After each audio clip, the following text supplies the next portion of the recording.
Morning, welcome to my channel. কেমন আছে তোমরা সবাই? চলে এসেছে নতুন ব্লগ নিয়ে। আজকে হচ্ছে সেই বহু প্রতীক্ষিত দিন। আজকে আমরা হচ্ছে ঘুরতে যাচ্ছি। এখন বাজে দেখাই, দেখা যাচ্ছে 1 মিনিট। এখন বাজে 4:53। তো অনেক আগে ঘুম থেকে উঠেছি, উঠে ফ্রেশ হয়েছি, হয়ে রেডি হয়েছি। মানে রেডি হয়েছি মানে ড্রেসটা পরে নিয়েছি। মা তো তার অনেক আগেই উঠেছে, উঠে স্নান করে, যেহেতু আজকে একাদশীর পরের দিন, এমনিতেই মা যেখানেই যায় সকালবেলা স্নান টান করে যত ভরি হোক পুজো টুজো দিয়ে যায়। তো মা স্নান টান করে যে ঠাকুর পুজো দিয়ে, কোথায় গেল, এই ঠাকুর পুজো দিয়ে দিয়েছে। তো অভি গেছে ফ্রেশ হতে। এবারে এখনো বাইরে অন্ধকার রয়েছে, এখনো আলো ফোটেনি। তো এই তো এবার রেডি হয়ে বেরোনোর পালা। এখন একটা দুটো কাক ডাকছে। তো চলো রেডি হয়ে নি, আর আজকের ব্লগটা এখান দিয়ে স্টার্ট করা যাক। হয়ে গেছে সবাই রেডি, এই যে আমার মাও রেডি। অভি পড়ছে, এই অভির টাক দেখা যাচ্ছে গো। এই যে অভি পড়ছে এখানে জুতো, মানে মোজা পড়ছে। তাকো একবার। তো এই যে আমাদের ব্যাগ ট্যাগ সব দেখতেই পাচ্ছ। আমিও ফুললি রেডি। বাইরে মোটামুটি ভালোই হাওয়া দিচ্ছে, তাই জন্য একটু এই সোয়েট শার্টটা পরে নিলাম। তো চলো ফাইনালি বেরোনো যাক এবারে। Close till I get up. Time is barely on our side. I don't wanna waste what's left. দেখতেই পাচ্ছ আমরা চলে এসেছি, আর 5-10 মিনিটের মধ্যে আমরা নামবো। আর এখনো সূর্য ওঠেনি, একটু কুয়াশা রয়েছে, বাট খুব ভালো লাগছে। ঠান্ডাটা বেশ মোটামুটি লাগছে ভালোই। তো চলো নেমে আবার বাদবাকিটা দেখাচ্ছি। বেশ সকালবেলার ভিউটা না দারুণ লাগছে। চারপাশটা ব্যস্ত শহর, ডেফিনেটলি এইদিক ওদিক গাড়ি রয়েছে, কিন্তু তাও অনেকটা ফাঁকা। তো মানে 60-70% ফাঁকা না, বেশ দারুণ লাগছে। সকালবেলায় ঠান্ডা ঠান্ডা হাওয়া, একদম ভিড় ভাট্টা কম, বাসেও ভিড় নেই, অত সব চুপচাপ, দারুণ লাগছে। আমরা অনেকক্ষণ আগে এখানে চলে এসেছি, তাই ভাবলাম 1 ঘন্টা আগে চলে এসেছি। 7:40 ট্রেন, তাই জন্য হচ্ছে গিয়ে আমরা গঙ্গার ঘাটে ঘুরতে এসেছি। আসলে কি হয়েছে, আমরা 5:45 সময় ঘর থেকে বেরিয়েছি, আর বেরিয়েই অটো পেয়ে গেছি, সঙ্গে সঙ্গে আবার বাস পেয়ে গেছি। এতটা অ্যাডভান্স এখানে চলে আসে বুঝতে পারিনি, বাট ভালো হয়েছে। সকাল সকাল গঙ্গার ভিউটাও দেখতে পাচ্ছি। এত লোক স্নান করছে, ম্যাক্সিমাম লোক স্নান করছে, কিছু লোক মানে এর জন্য, ট্রেনের জন্য ওয়েট করছে। তো ভালো হয়েছে। কিন্তু এখানটা এত চারপাশটা নোংরা না, যেটু বসার জায়গাটুকুও নেই। তাও অনেকেই দেখতে পেলে বসে রয়েছে নোংরার মধ্যে, কিছু করার নেই। তো এক সাইডে হাওড়া ব্রিজ, এক সাইডে গঙ্গার ঘাট, সূর্যোদয় হচ্ছে, বেশ দারুণ মনোরম দৃশ্য। প্রায় অনেকক্ষণ কাটালাম গঙ্গার ঘাটে। এবার স্টেশনের ভেতরে যাই, কারণ সময় হয়ে আসছে। আর যাদের সঙ্গে যাব তারাও চলে এসছে, আর কিছুক্ষণের মধ্যে তারা নামবে। তো চলো আমরা এবার স্টেশনের ভেতরে যাই। তো আমরা প্ল্যাটফর্মের ভেতরে চলে এসেছি।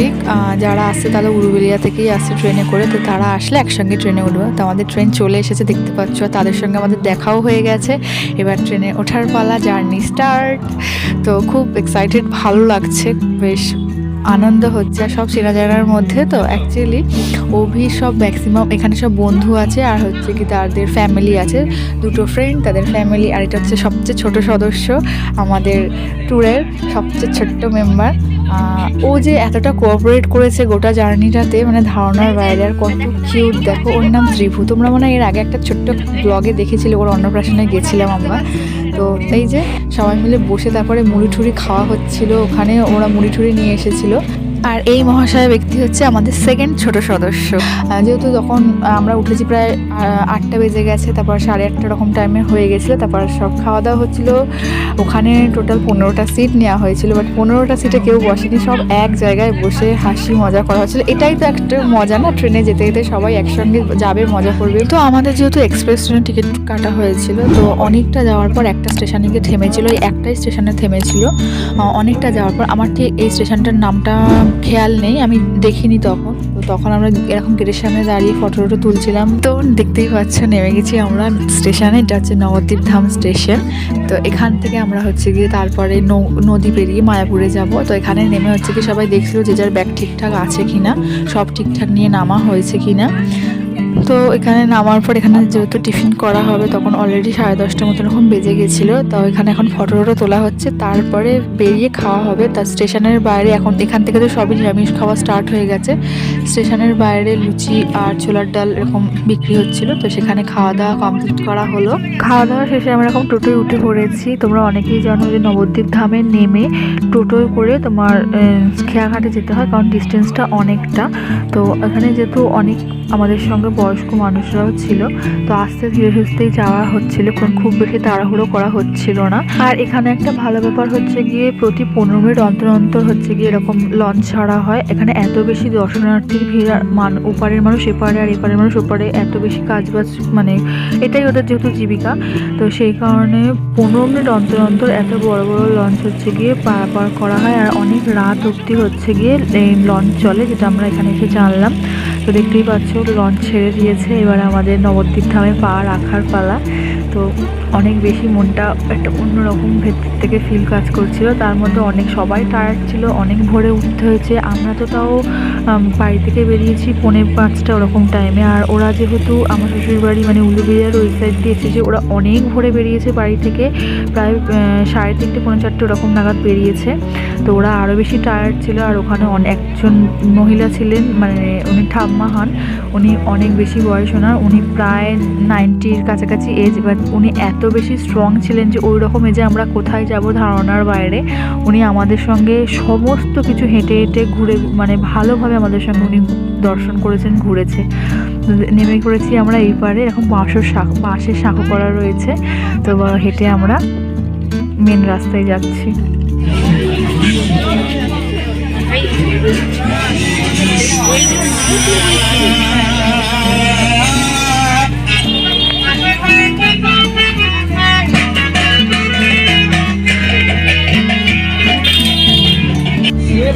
আসুন 10 টাকা, আসুন 10 টাকা, বাকি 10 টাকা।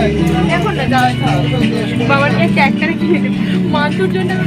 আমাদের ত্রিভুকে দেখো ওকে কিভাবে প্যাকিং করা হয়েছে, যাতে ঠান্ডা না লাগে, রোদে না চোখে জল দেওয়া করে, সেই জন্য। তো চলে এসেছি আমরা মায়াপুরে। এটা হচ্ছে নতুন মন্দিরটা, যেটা অনেকটা বড়, তোমরা পরে দেখতেই পাবে, অনেকটা বড়। তো এবারে হচ্ছে গিয়ে আমাদের হোটেলে যাওয়ার পালা ফার্স্ট, আর হচ্ছে গিয়ে তারপর খাবার টিকিট যে কাটা হয় সেটা কাটার পালা ফার্স্টে। তো সবাই অনেক বেশি টায়ার্ড ছিল, তো ফ্রেশ সবাই। তো এখন আমরা ফার্স্টে হোটেলে যাচ্ছি। তো যেতে যেতেই তোমরা দেখতে থাকো চারপাশের ভিউগুলো।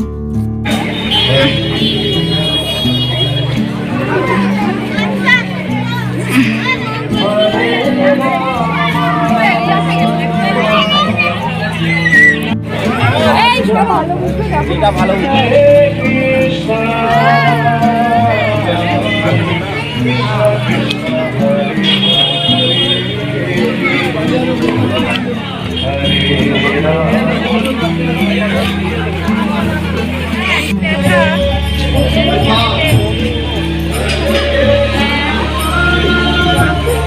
সুন্দর।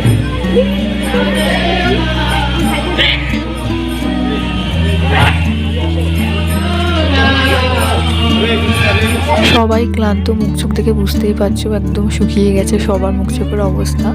তো এই সাইডেরটা হচ্ছে গিয়ে গীতা ভবন, বা সাইডেরটা। তো আর এই সাইডে হচ্ছে কি নতুন মন্দিরটা, যেটা হচ্ছে গিয়ে তৈরি হচ্ছে। আর আমরা এই গীতা ভবনের ভেতর থেকেই মানে যাওয়া যায়। আমাদের হোটেলটার নামটা ঠিক আমার মনে নেই, আমি কোথাও একটা অ্যাটাচ করে দেবো, দেখতে পাবে, তখন আমি বলে দেবো।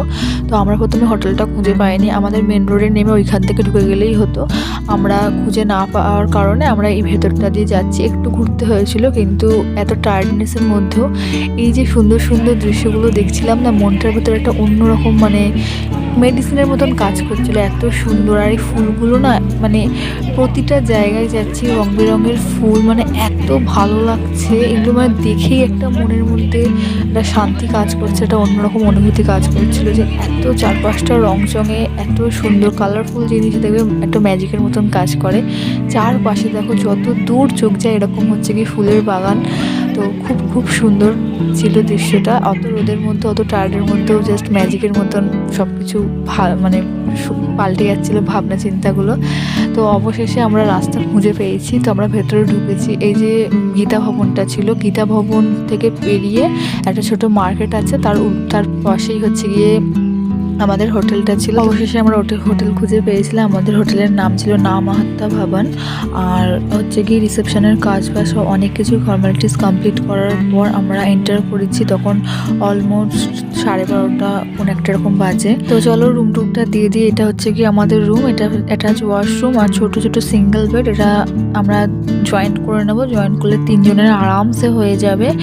মোটামুটি 2 দিনের ব্যাপার হয়ে যাবে, কেটে যাবে, কোনো ব্যাপার না। এখানে ভগবান দর্শনে এসেছি, বিলাসিতা করতে আসিনি। তো এটাই আমাদের রুম। খুব টায়ার্ড, একটু ফ্রেশ হয়ে নিই, স্নান টান করে নিই, তারপর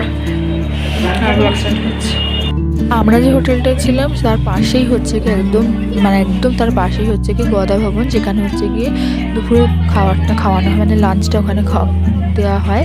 তো ওখানে সব সর্বত্র জুতো খুলেই ঢুকতে হয়। তো আমরা এই যে ব্যাগ কালেক্ট করছি, 15 জনের জুতো রাখলাম। তারপর আমরা ওখানে দুপুরের খাবারটা খেতে গেছিলাম। ওখানে টিকিট সিস্টেম, ওখানে 50 টাকা করে পার হেড নিচ্ছিল। এই যে দেখতেই পাচ্ছ সবার হাতে হাতে টিকিট দেওয়া হয়ে যাচ্ছে, ওতে এন্টার করার সময় কোনো প্রবলেম না হয়। এখানে একটা ব্যাপার খুব ভালো যে তুমি যত খেতে চাইবে তুমি তত পাবে। 50 টাকা টিকিটের মধ্যে তুমি যতবার উঠে গিয়ে ভাত নিয়ে আসবে ততবার তোমাকে দেওয়া হবে। আর আমি যখন এই ভেতরটা ঢুকেছি না, এই পরিবেশটা দেখে আমার না সেই চাকলার কথা মনে পড়েছে যে সব জায়গায় মানে এরকমই হয়, মানে খাওয়ার এই অ্যারেঞ্জমেন্টের জায়গাটা। তাও এখানে একটা দুটো হচ্ছে গিয়ে তোমার বসার জন্য টেবিল চেয়ার ছিল, বাট ওখানে কিন্তু ছিল না। এরকম স্ল্যাব মানে উঁচু উঁচু থাম্বা মতন করা ছিল, ওখানে বসে পড়ো, সামনে এরকম প্লেট রেখে খাও। তো সেদিনকার 2টো তরকারি ছিল, একটা পনিরের ছিল, আলু পনির, আর একটা ছিল তোমার ফুলকপি, মুগের ডাল আর পায়েস। আর খাবারগুলো খুবই সুন্দর ছিল, নিরামিষ আর এত টেস্টি ছিল ধারণার বাইরে। তো আমরা সেদিনকে ওরকম খেয়ে দিয়ে, এত ঠান্ডা ছিল ওখানে, মানে আমরা ভেবেছিলাম এখানে যেরকম ঠান্ডা নর্মাল, বাট ওখানে না মারাত্মক ঠান্ডা ছিল। যদিও ঠান্ডাটা আবার ঘুরে এসেছে। তো আমরা খেয়ে দিয়ে ওখানে রোদ পোয়াচ্ছিলাম সবাই মিলে। তারপর রুমে গেলাম। রুমে গিয়ে 4:30টার মধ্যে আমাদের বেরোনোর কথা ছিল। নতুন মন্দিরটা যেটা ওপেন হয়েছে সেটা দেখতে যাওয়ার কথা ছিল। ওপেন না, সরি, যেটা তৈরি হচ্ছে সেটা দেখতে যাওয়ার কথা ছিল, কিন্তু বাচ্চা থাকার জন্য, বয়স্করা থাকার জন্য সেটা হয়নি পসিবল। ওটা 1 ঘন্টার জন্যই ওপেন হয় মন্দিরটা। 4:30 থেকে 5টা, যেটা আমাদের হয়নি কারণ টিকিট কাউন্টার তখন বন্ধ হয়ে গেছিলো। তাই সেটা আমাদের প্রথম দিনের প্ল্যানে ছিল মন্দিরটা দেখতে যাওয়ার কথা। দেখছো সব দর্শনার্থীরা নামছে, মানে ফিরছে, ওটা সেদিন আর দেখা হয়নি। সেই জন্য ওটা আমরা সেকেন্ড দিনের জন্য প্ল্যানটা করলাম। তাই জন্য আমরা ডিসাইড করলাম যে চলো একেবারে আমরা আশপাশটা ঘুরে একেবারে আমরা যখন প্রভুপাদের মন্দিরটা খুলবে তখন ওখানে গিয়ে সন্ধ্যা আরতিটা দেখে তারপর আমাদের এখানে যে মেন মন্দিরটা আছে রাধা গোবিন্দের, সেখানে আমরা হচ্ছে গিয়ে আরতিটা, সন্ধ্যা আরতি দেখতে আসবো। তো তখন এই কীর্তনটা সবে স্টার্ট হচ্ছে, যেটা নগর কীর্তন যেটাকে বলা হয়। আমার ধারণা অনুযায়ী আমি এটাই বললাম, জানি না এক্স্যাক্টলি এটাকে কী বলে। তো আমরা যাওয়ার পথে 2টো হাতি আসছিল, কি সুন্দর লাগছে দেখো তোমরা।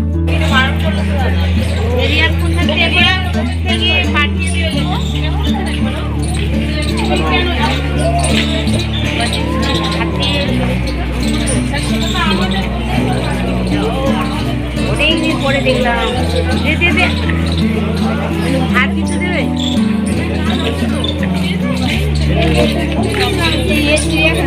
দেখো কি সুন্দর লাগছে বনফুলগুলো, মনে হচ্ছিল বনফুলই, মানে বন্যফুল যেটাকে বলা হয়।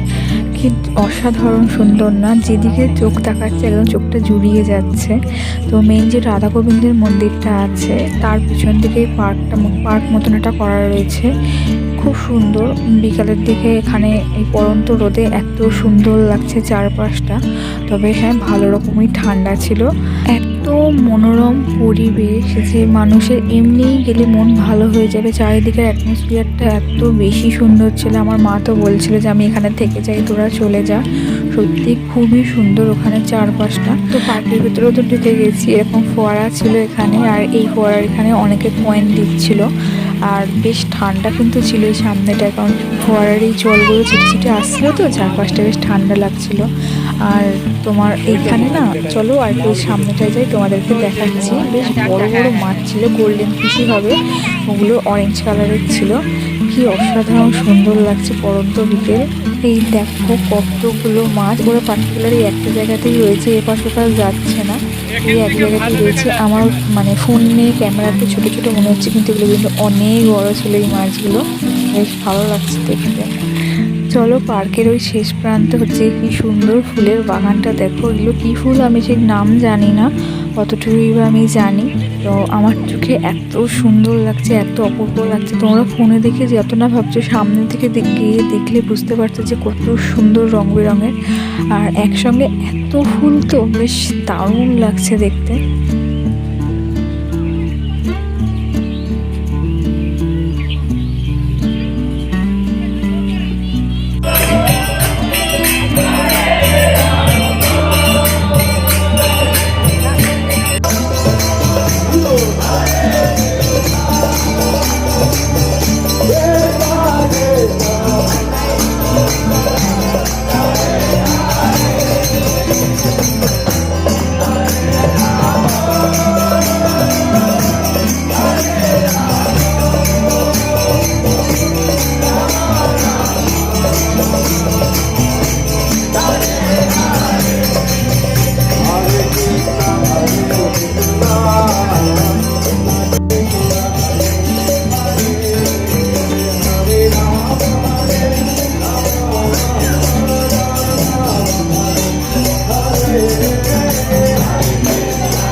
এই জায়গাটা ভালো করে দেখো। আমার মাও আমাদের সঙ্গে দুহাত তুলে কৃষ্ণনাম করছিল, নাচছিল। যখন আমি এই দৃশ্যটা দেখছিলাম না সামনে দাঁড়িয়ে, মানে আমার চোখ দিয়ে জল চলে আসছিল। মনে হচ্ছে জীবনে একটু হলেও সুখ আমি মাকে দিতে পারলাম। মানে সত্যি একটু অন্যরকম অনুভূতি কাজ করছিল।